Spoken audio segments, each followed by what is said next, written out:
Hello my dear students. तो क्या हाल है आपके।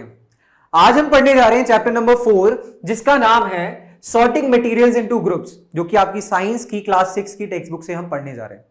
ठीक है, इस चैप्टर में हम पढ़ने क्या वाले हैं, इस चैप्टर में हम ये देखेंगे कि हमारे आसपास जितने भी ऑब्जेक्ट्स हैं वो अलग अलग मटेरियल से बन रहे होते हैं। उन मटेरियल्स को उनके प्रॉपर्टीज के बेसिस पे जब हम क्लासिफाई करते हैं, वही सब चीजें इस चैप्टर में हम आगे पढ़ने जा रहे हैं। ठीक है, तो देख पा रहे हैं आप स्क्रीन पर कि we have seen that our food and clothes have so much variety in them. हम देखते हैं कि हम जो डेली लाइफ में फूड कंज्यूम कर रहे हैं, जो क्लोथ्स पहन रहे हैं, उन सभी में हमको बहुत ज्यादा वैरायटी देखने को मिल पाती है। ऐसे ही फूड या क्लोथ्स में नहीं, सभी ऑब्जेक्ट्स में, जितने भी ऑब्जेक्ट्स हमारे आसपास हैं, उन सभी ऑब्जेक्ट्स में हमको ये वैरायटी देखने को मिलती है।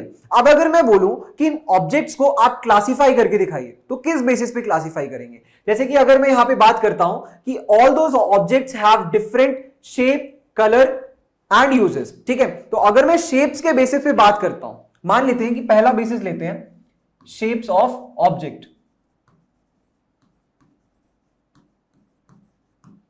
तो अगर शेप्स के बेसिस पे मैं आपसे बोलता हूं, अगर मैंने आपको बोला कि राउंड शेप्ड ऑब्जेक्ट है जो, वो आप एक कैटेगरी में रखिए, और nearly round shaped, nearly round shape मतलब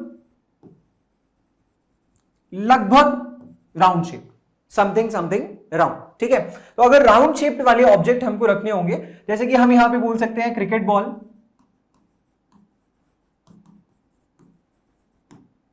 फुटबॉल, मार्बल्स, ईटीसी। वहीं अगर हम बात करें नियरली राउंड की, तो नियरली राउंड की कैटेगरी में हम रख सकते हैं एप्पल्स, ऑरेंज एक्सेट्रा। ठीक है,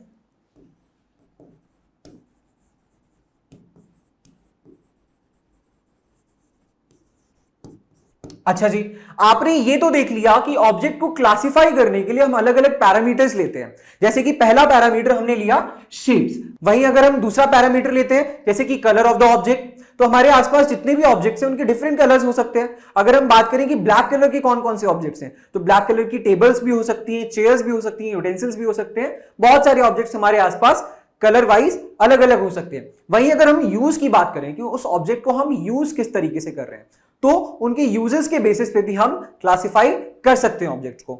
आगे देखते हैं, यहां पर एक आपको एक्टिविटी दी हुई है। इस एक्टिविटी में यह बोला जा रहा है कि आपको बहुत सारे आपके डेली लाइफ में जो ऑब्जेक्ट्स हैं उनको कलेक्ट करना है। आपके घर में, आपके क्लासरूम में, या आपके आसपास जो भी ऑब्जेक्ट्स हैं वो आप कलेक्ट कर सकते हैं, या उनके बारे में आप लिख सकते हैं। उन ऑब्जेक्ट्स को एक तरफ लिस्ट बना सकते हैं। अब अगर आपने लिस्ट बना ली है तो उस लिस्ट का आप करेंगे क्या, वो हम आगे देखते हैं। पहले हम देखते हैं कि कौन कौन से ऑब्जेक्ट्स हमारे आसपास हैं, जैसे कि chalk, pencil, notebook, rubber, duster, hammer, nail, soap, spoke of wheel, bat, match box, salt, potato.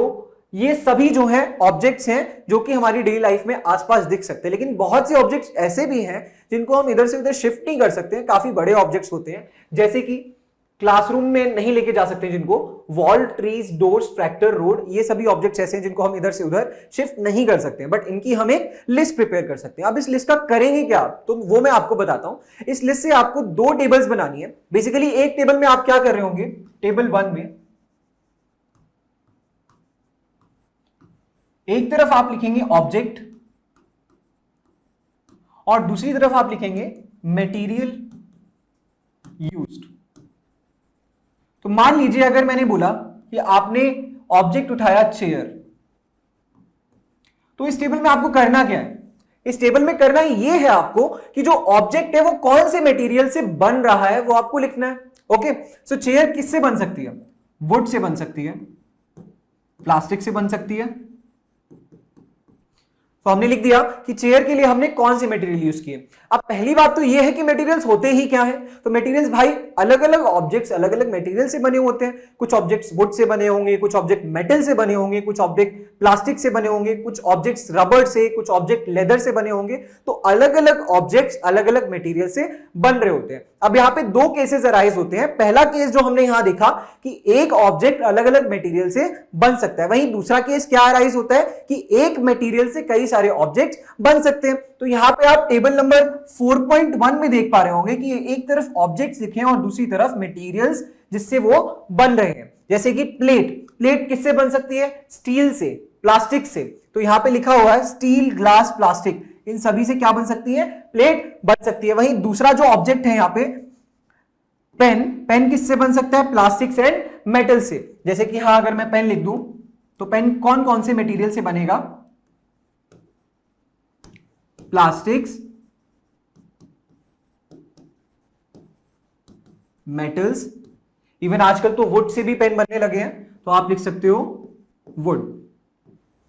सो इस तरीके से आपको टेबल नंबर 1 को डिजाइन करना है। जितने भी आपने ऑब्जेक्ट्स कलेक्ट किए हैं उनको आप एक तरफ एक कॉलम में रखेंगे, दूसरी तरफ वो ऑब्जेक्ट्स बन कौन से मटेरियल से रहे हैं वो आप लिख रहे होंगे। आगे बढ़ते हैं, टेबल नंबर 4.2 यानी कि एक्टिविटी 2 में आपको क्या करना है? List some common materials. एक कॉलम में यहां पे आपने मटेरियल्स लिख लिए, कॉमन मटेरियल्स, जैसे कि would, plastic, glass, metal, leather, ये सभी would, paper, leather, plastics, cotton, ठीक है। और दूसरी कॉलम में आपको क्या स्टेट करना है कि इन मटेरियल से आप कौन कौन से ऑब्जेक्ट्स बना सकते हैं। जैसे कि अगर हम वुड की बात कर रहे हैं तो वुड से हम क्या बना सकते हैं?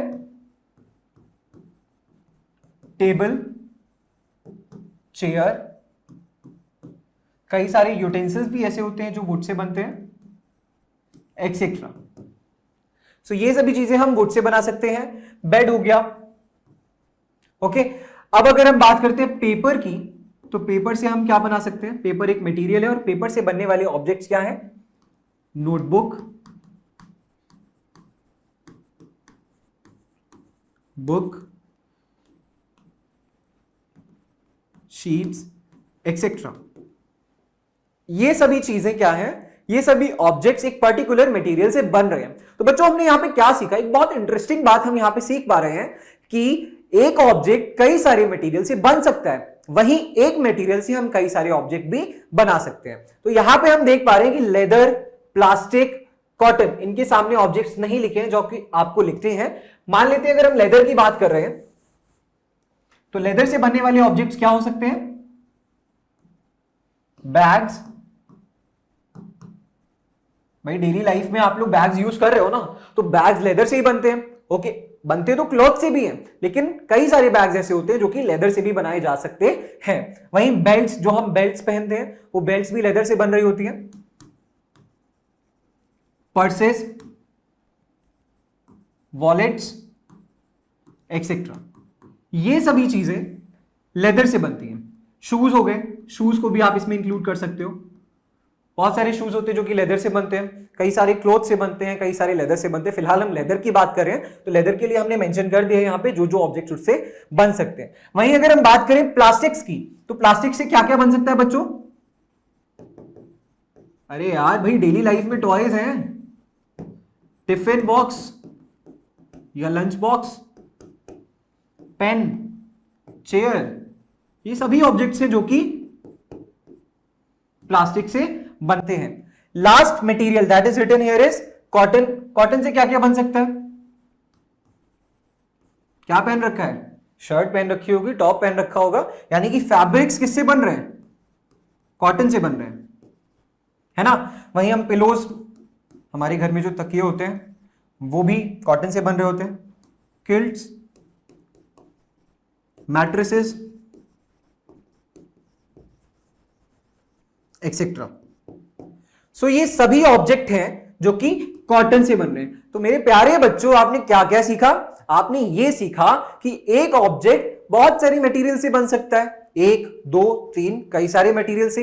वहीं एक मटेरियल से हम एक या एक से ज्यादा ऑब्जेक्ट यानी कि बहुत सारे ऑब्जेक्ट बना सकते हैं। तो यहां तक हमने ये सारी चीजें सीख ली हैं।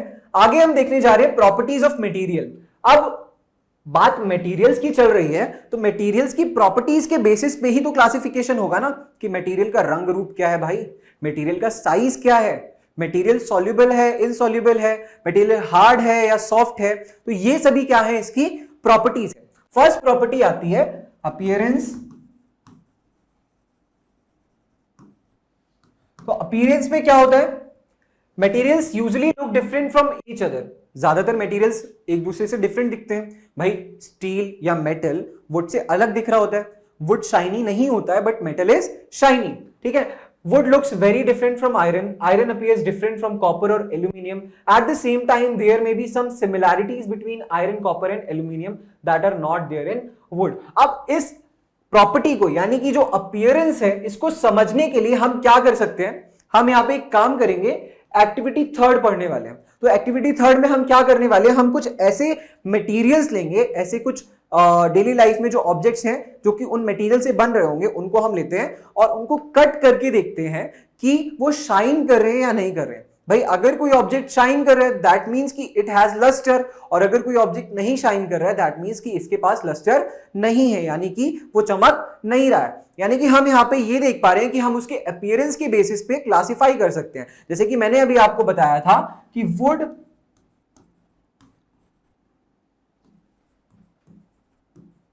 does not have luster। वहीं अगर हम मेटल्स की बात करें तो क्या होगा, दे हैव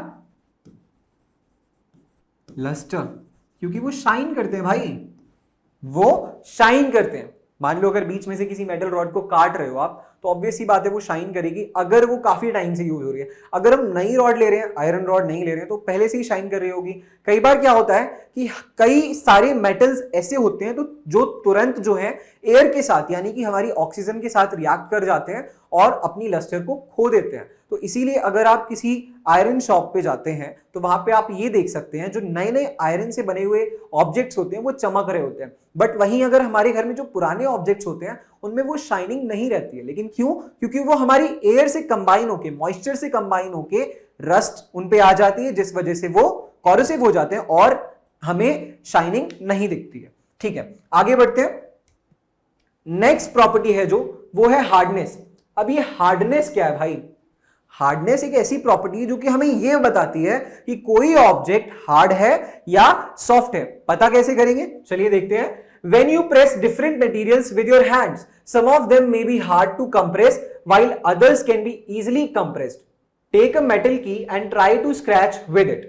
हमने क्या किया, एक ऑब्जेक्ट लिया और एक मेटल की ली, हमने उसको स्क्रैच करना स्टार्ट किया। कोई एक ऑब्जेक्ट ले लेते हैं, जैसे मान लीजिए आपने एक बॉक्स ले लिया, वुडन बॉक्स, और उसको आपने मेटल की से स्क्रैच करना स्टार्ट कर दिया। क्या आप ये देख पाएंगे कि उस पर स्क्रैच आ रहा है?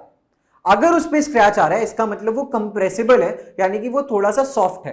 तो यहां पे आप देख रहे हैं कि the surface of the piece of wood, aluminum, a piece of stone, a nail, candle, chalk, any other material or object, तो you can easily scratch some materials while some cannot be scratched so easily। काफी सारे materials ऐसे होते हैं जिनको हम easily scratch कर सकते हैं, but काफी सारे materials ऐसे होते हैं जिनको हम easily scratch नहीं कर सकते हैं। Materials which can be compressed or stretched। अब compression का मतलब क्या है? मान लो आप अगर कोई बॉल लेते हो, स्पॉन्ज की बॉल लेते हो, और अगर आप उसे प्रेस कर रहे हो तो उसको प्रेस करने पर वो कंप्रेस हो रही है, यानी कि अंदर की तरफ दब रही है। इसका मतलब क्या है? वो सॉफ्ट है। अगर आप उसको स्क्रैच करोगे तो उस पे स्क्रैच भी आ जाएंगे इजीली। यानी कि कोई भी ऑब्जेक्ट जो इजीली स्क्रैच हो पा रहा है या इट इज कंप्रेसिबल तो वो ऑब्जेक्ट होता है soft, while some other materials which are difficult to compress are called hard।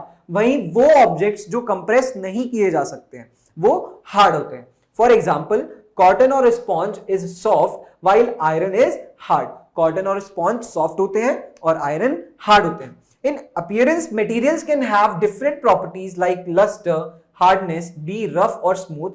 Can you think of other properties that describe the appearance of a material? यानी कि यहाँ पे हमें ये बोला जा रहा है कि appearance में हम materials की अलग अलग properties को जज कर सकते हैं। वो उनके पास शाइन है या नहीं है, वो रफ है या स्मूथ है, वो हार्ड है या नहीं है।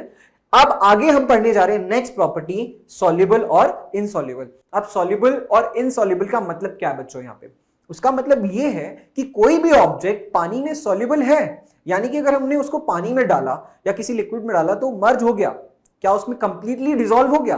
तो अगर वो कंप्लीटली डिसॉल्व हो रहा है यानी कि वो सॉल्युबल है, और अगर वो कंप्लीटली डिसॉल्व नहीं हो रहा है तो वो सॉल्युबल नहीं है, यानी कि इनसॉल्युबल है। So collect samples of solid substances such as sugar, salt, chalk powder, sand and sawdust. अब एक्टिविटी नंबर 4 में आपको क्या बोला जा रहा है कि हमको कुछ सब्सटेंस लेने हैं, जैसे कि salt, sugar, sand, chalk powder and sawdust.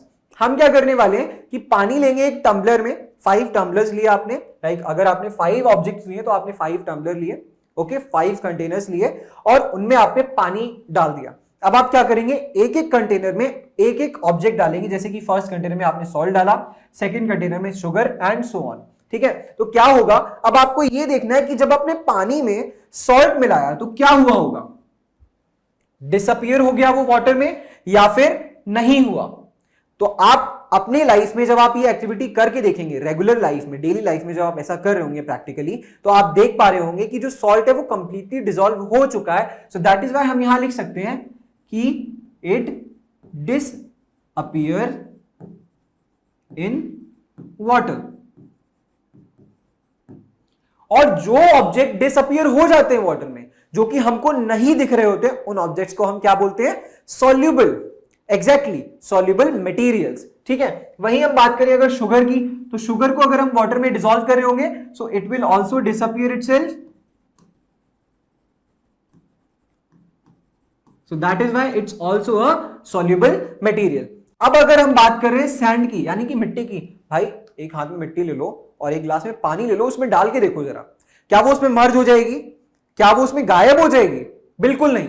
यानी कि जो ऑब्जेक्ट डिसअपियर हो ही नहीं रहा है, जो मटेरियल डिसअपियर नहीं हो रहा है, वो क्या है, इनसॉल्युबल। और इसीलिए हम लिखेंगे यहां पे डज नॉट डिसअपियर। अब बात करते हैं चॉक पाउडर की। चॉक पाउडर क्या करेगा, भाई चॉक लो, पाउडर बनाओ और पाउडर बना के उसको पानी में घोल दो, क्या होगा, डिसअपियर होगी या नहीं होगी? बिल्कुल नहीं होगी, क्योंकि जो चॉक के पार्टिकल्स हैं, जो सॉलिड पार्टिकल्स हैं, वो सेटल डाउन हो जाएंगे उस बीकर में या उस कंटेनर में जिसमें आपने पानी ले रखा है। तो इसीलिए हम यहां पे लिख सकते हैं डज नॉट डिसअपियर, यानी कि chalk powder is also insoluble in water. वही हम नेक्स्ट सब्सटेंस की बात करते हैं, जो कि है सॉडस्ट। अब ये सॉडस्ट क्या होता है? सॉडस्ट, जब हम कोई भी वुड का काम करवा रहे होते हैं घर में, कोई भी वुड का काम हो रहा है, कोई भी लकड़ी से रिलेटेड काम हो रहा है, तो उससे निकलने वाला जो डस्ट, यानी कि जो बुरादा कह सकते हैं उसको हिंदी में, ठीक है, तो उसको हम सॉडस्ट बोलते हैं। और सॉडस्ट को जब आप पानी में मिलाएंगे तो आप देख पाएंगे कि इट विल नॉट डिसॉल्व। इसीलिए हम यहां पे लिख रहे हैं डज नॉट डिसअपियर, यानी कि सॉडस्ट को जब हम पानी में मिला रहे होंगे तो इट विल नॉट डिसअपियर। और इसका मतलब क्या है, it is not soluble in water, यानी कि इनसॉल्युबल कैटेगरी में आ गया। तो यहां पे आपने कुछ सब्सटेंस देखे और ये देखा कि जब हम उनको पानी में मिला रहे होंगे तो वो डिसॉल्व हो रहे हैं या फिर डिसॉल्व नहीं हो रहे हैं। ये थी हमारी प्रॉपर्टी ऑफ मटेरियल। अब आगे बढ़ते हैं, नेक्स्ट प्रॉपर्टी आती है हमारी। उस नेक्स्ट प्रॉपर्टी को पढ़ने से पहले हम ये देख पाएंगे कि हमें एक एक्टिविटी करनी पड़ेगी यहां पे। उस एक्टिविटी में हम ये देखेंगे कि कुछ हम सब्सटेंसेस लेंगे और उन सब्सटेंसेस को हम वाटर में मर्ज करेंगे। वाटर में डिसॉल्व करने पर वो सब्सटेंस अगर ऊपर फ्लोट कर रहे हैं तो इसका मतलब वो सॉल्युबल तो है ही नहीं, और अगर वो फ्लोट नहीं कर रहे हैं यानी कि मिल गए हैं उसमें, इसका मतलब they are dissolve and that is why they are sinked in the water. So चलिए यहां पे कुछ लिक्विड्स लेते हैं और देखते हैं कि वो वाटर में मिलते हैं या नहीं। ये टेबल बनी है, यहाँ पे कुछ लिक्विड्स हैं। First liquid is vinegar. अगर आप विनेगर को पानी में मिला रहे होगे तो आप देखोगे कि पानी में मिलाने के बाद एक कंप्लीट सॉल्यूशन बन जाता है। दैट इज व्हाई यहां हम लिख सकते हैं it mixes well. Next liquid लेते हैं लेमन जूस। भाई नींबू का रस निकाला आपने, नींबू का पानी निकाला और उसको आपने अगर पानी में मिला दिया तो क्या होगा, it will completely mix, it will completely dissolve. So that is why you can write here it also mixes well. अभी हम कंक्लूजन निकालने वाले हैं कि ये टेबल का कंक्लूजन क्या निकलेगा। Firstly we have to just fill the table. Mustard oil की बात करते हैं, सरसों के तेल की। आप तेल लीजिए और पानी में डालिए, क्या तेल उसमें डिसॉल्व हो जाएगा? बिल्कुल भी नहीं होने वाला। It will float on the surface of water. But why, ये आप आगे हाई स्टैंडर्ड्स में पढ़ेंगे because of the density. Density जो ऑयल की होती है वो कम होती है वाटर से, दैट इज वाई वो फ्लोट करता है वाटर पे। तो यहां पे हम लिख सकते हैं डज नॉट मिक्स। नेक्स्ट आता है कोकोनट ऑयल। अब ये भी ऑयल ही तो है, तो इसीलिए ये भी नहीं मर्ज होगा उसमें और फ्लोट करेगा। तो यहां पे भी हम लिख सकते हैं डज नॉट मिक्स। अब बात करते हैं केरोसिन की। तो kerosene is also a type of oil, okay, so that is why it will also not dissolve in water. इसीलिए यहां पे हमने लिख दिया डज नॉट मिक्स। अब ये टेबल तो कंप्लीट कर ली भाई, अब करना क्या है? अब करना ये है, इसमें हमने ये सीखा कि अगर हम वाटर में किसी भी ऑब्जेक्ट यानी कि किसी लिक्विड को मिला रहे हैं, पिछले वाले शीट पे आपने ये देखा था, इस वाली एक्टिविटी 4 में आपने ये देखा कि कुछ सॉलिड ऑब्जेक्ट्स लिए थे, उनको मिलाने पर आपने ये देखा कि वो कंप्लीटली डिसॉल्व हो रहे हैं या नहीं हो रहे। जो कंप्लीटली डिसॉल्व हो जाते हैं वो सॉल्युबल कैटेगरी में आते हैं, और जो कंप्लीटली डिसॉल्व नहीं हो रहे हैं वो इनसॉल्युबल कैटेगरी में आ रहे हैं। वहीं हमने एक्टिविटी नंबर 5 में कुछ लिक्विड्स उठा लिए, जहां हमने सॉलिड्स उठाए थे एक्टिविटी नंबर 4 में, यहां पे कुछ लिक्विड्स लिए। अब उन लिक्विड्स को हमने मिलाकर देखा और उनके मिलाने के बेसिस पे हमने ये क्लैरिफाई किया कि वो जो लिक्विड्स हैं वो फ्लोट करेंगे या फिर सिंक यानी कि मिल जाएंगे कंप्लीटली। तो हमने यहाँ पे टेबल में देखा कुछ ऑब्जेक्ट्स यानी कि विनेगर एंड लेमन जूस ऐसे लिक्विड्स थे जो कि मिक्स हो गए थे कंप्लीटली, बट नीचे के जो ऑब्जेक्ट्स थे यानी कि लिक्विड्स से mustard oil, coconut oil and kerosene, ये सभी मिक्स नहीं हुए थे। यानी कि जो मिक्स हो गए हैं they have synced in the water. वहीं अगर हम बात करें ऑयल की तो ये सभी क्या कर रहे हैं, फ्लोट कर रहे हैं वाटर पे। So this is the property of material, objects में फ्लोट और सिंक इन वाटर। सो हमने एक्टिविटी नंबर 4 में भी, एक्टिविटी नंबर 5 में भी ये सारी चीजें क्लियर कर ली है। आगे बढ़ते हुए हम देखते हैं नेक्स्ट प्रॉपर्टी जो कि है ट्रांसपेरेंसी। अब ट्रांसपेरेंसी क्या है भाई, बचपन में हाइड एंड सीक का खेल तो खेला ही होगा ना भाई, अभी छोटे ही तो हो, छुपन छुपाई का खेल खेल रहे होगे। तो हम छुपते कहां पे हैं, जहां पे हम कंप्लीटली हाइड कर सके खुद को, जैसे कि गेट हो गया, वॉल हो गई, कोई दीवार हो गई, उसके पीछे हम छुप सकते हैं, किसी बड़े से ऑब्जेक्ट के पीछे लाइक सोफा के पीछे हम छुप सकते हैं। हम इन सभी ऑब्जेक्ट्स के पीछे क्यों छुप रहे हैं, हम एक ग्लास विंडो के पीछे क्यों नहीं छुप रहे हैं। ग्लास विंडो के पीछे हम इसलिए नहीं छुप रहे हैं क्योंकि अगर देखने वाला हमको पक्का देख लेगा, लेकिन हम वहीं डोर के पीछे या दीवार के पीछे या किसी ऑब्जेक्ट के पीछे क्यों छुप रहे हैं, क्योंकि वहां से हम दिखाई नहीं देंगे। यानी कि ट्रांसपेरेंसी का मतलब यह है दिखाई देना या नहीं देना, यानी कि कोई भी ऑब्जेक्ट जिसमें से हम क्लियरली देख सके उस ऑब्जेक्ट को हम बोलते हैं ट्रांसपेरेंट ऑब्जेक्ट, जैसे कि ग्लास विंडो या कोई भी ऑब्जेक्ट जो कि ग्लास से बन रहा होगा। वहीं बात करते हैं एक ऐसे ऑब्जेक्ट की जहां से हम पार नहीं देख सकते, यानी कि जहां से हम पीछे की तरफ नहीं देख सकते, जैसे कि एक दीवार, एक वॉल या फिर एक डोर। ठीक है, तो वो ऑब्जेक्ट्स क्या कहलाएंगे, ओपेक ऑब्जेक्ट्स। यहां आप देख पा रहे हैं कि glass, water, air and some plastics are examples of transparent materials. Shopkeepers usually prefer to keep biscuits, sweets and other eatables in transparent containers of glass और plastic so that buyers can easily see these items. यानी कि glass, water, air और बहुत सारे plastics भी ऐसे होते हैं जो कि ट्रांसपेरेंट होते हैं। और बहुत सारी दुकानों पे आप जब कोई सामान खरीदने जाते हैं, मान लीजिए आप टॉफी लेने जा रहे हैं या फिर कोई भी सामान, नॉर्मल सा सामान लेने जा रहे हैं, तो क्या होगा, आप देखेंगे कि वो शॉपकीपर अपनी दुकान पे जो भी सामान रखता है वो ग्लास के जार्स में रखता है, यानी कि ग्लास की बॉटल्स में रखता है, बड़ी बड़ी बॉटल्स में, so that you can just see the object in it, यानी कि आप उसमें सामान देख सको कि क्या क्या सामान रखा हुआ है। ठीक है, वहीं on the other hand there are some materials through which you are not able to see. वहीं बहुत सारे ऑब्जेक्ट्स ऐसे हो सकते हैं जिनमें से हम पार नहीं देख सकते, यानी कि उसके पीछे कौन सा ऑब्जेक्ट रखा हुआ है, उसके अंदर कौन सा ऑब्जेक्ट रखा हुआ है, आप उसको नहीं देख पाओगे। जैसे कि एक कार्डबोर्ड बॉक्स, अगर उसमें कोई सामान पैक होके आया है तो आप नहीं देख सकते हो कि उसके अंदर क्या है जब तक आप उसको ओपन ना कर लो। So these materials are called opaque object. You can not tell what is kept in a closed wooden box. एक वुडन बॉक्स में क्या रखा है आप नहीं बता सकते हैं. अ कार्डबोर्ड, कार्टून और metal container, wood, cardboard and metals are examples of opaque materials. So these are the transparent and opaque materials. अब एक और मटेरियल की बात करते हैं ट्रांसपेरेंसी के बेसिस पे ही. यहां आपने केवल दो मटेरियल्स देखे ट्रांसपेरेंसी के बेसिस पे, transparent material and opaque material. लेकिन एक और मटेरियल जिसमें से अगर मैं कहूं हल्का हल्का आप देख सके तो वो मटेरियल क्या कहलाएगा, देखते हैं. Do we find that we can group all materials and objects without any confusion as either opaque or transparent? उसके लिए आप पढ़ेंगे एक्टिविटी नंबर 6. एक्टिविटी नंबर 6 में आपको क्या बोला जा रहा है कि take a sheet of paper and look through the towards a lighted bulb. यानी कि आपने एक पेपर लिया और एक बल्ब को कमरे में जलाया, लाइक कमरे में आपने अगर बल्ब लगा रखा है उसको आपने जलाया, ऑन किया, और आप एक पेपर लेंगे और उसको आप देखेंगे कि क्या वो बल्ब आपको आर पार दिख रहा है. ठीक है, तो आपको नहीं दिखाई देगा. बट वहीं अगर आप क्या करेंगे, उस पेपर पे look again towards the lighted bulb through that portion of the paper, उस पे आपने क्या किया, कुछ ऑयल स्प्रेड कर दिया उस पेपर पे पहले, जो पेपर आपने पहले लिया था उस पर कुछ ऑयल डाल दिया, लाइक मान लीजिए आपने ये शीट ऑफ पेपर लिया और यहां पे बल्ब ग्लो कर रहा है,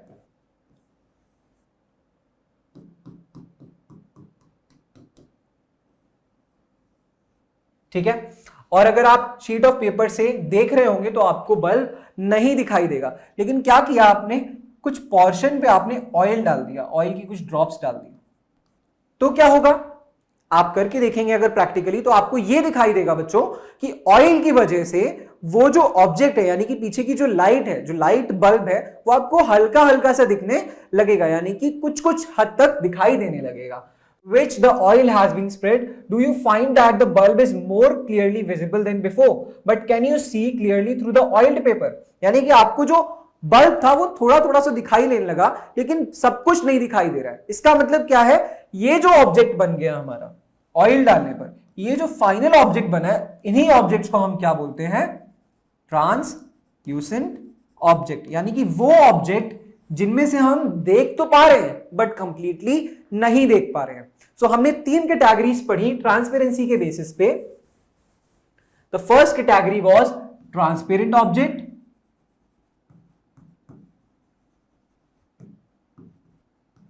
the second was opaque objects, and the third was translucent object. So the materials through which objects can be seen but not clearly are known as translucent.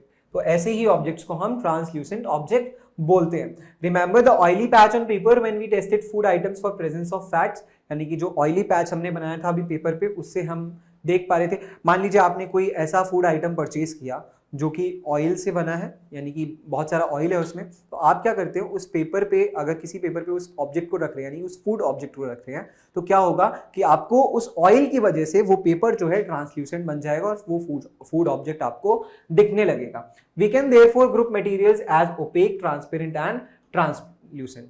ठीक है, तो यहां पे हमने देखा कि हमने ऑब्जेक्ट को 3 कैटेगरीज में डिवाइड कर दिया, ट्रांसपेरेंट, ओपेक एंड ट्रांसल्यूसेंट। तो अगर हम ओवरऑल एक फाइनल क्लासिफिकेशन देखें प्रॉपर्टीज का, तो प्रॉपर्टीज हमने जो पढ़ी है मटेरियल्स की, उसमें हमने क्या क्या देखा। The first property was appearance, appearance के बेसिस पे हम क्लासिफाई कर रहे हैं मटेरियल्स को। The second property was hardness of material, यानी कि वो मटेरियल हार्ड है या सॉफ्ट है। The third property was soluble और insoluble. The fourth property was, यानी कि सॉल्युबल इनसॉल्युबल में हमने क्या देखा कि कोई भी ऑब्जेक्ट या कोई भी मटेरियल वाटर में सॉल्युबल है या फिर सॉल्युबल नहीं है। फोर्थ प्रॉपर्टी देखी कि ऑब्जेक्ट में फ्लोट और सिंक, यानी कि जो भी ऑब्जेक्ट है अगर हम उसको पानी में डाल रहे हैं तो वो सिंक कर रहा है, यानी कि डूब जा रहा है, या फिर मिल जा रहा है कंप्लीटली, या फिर फ्लोट कर रहा है। ओके, वहीं हम बात करते हैं फिफ्थ प्रॉपर्टी की, जो कि अभी हमने पढ़ी है, ट्रांसपेरेंसी। तो ट्रांसपेरेंसी में हमने देख पाया कि हम 3 तरीके के ऑब्जेक्ट्स बनाते हैं ट्रांसपेरेंसी के अकॉर्डिंग, जो कि transparent, translucent and opaque objects होते हैं। तो यहां तक हमने क्लासिफिकेशन ऑफ मटेरियल्स पढ़ लिया उनकी प्रॉपर्टीज के बेसिस पे। अब अगले लेक्चर में हम क्या सीखेंगे, अगले लेक्चर में कुछ एक्सरसाइज इस चैप्टर से रिलेटेड हम सॉल्व कर रहे होंगे, कुछ इंपॉर्टेंट क्वेश्चन सॉल्व कर रहे होंगे, जिससे कि आप जानेंगे कि हमने क्लासिफिकेशन कौन कौन से बेसिस पे कर पाया। तब तक अपना ध्यान रखिए और इस चैप्टर को कंप्लीटली दोबारा से रिवाइज कीजिए। Bye, thank you.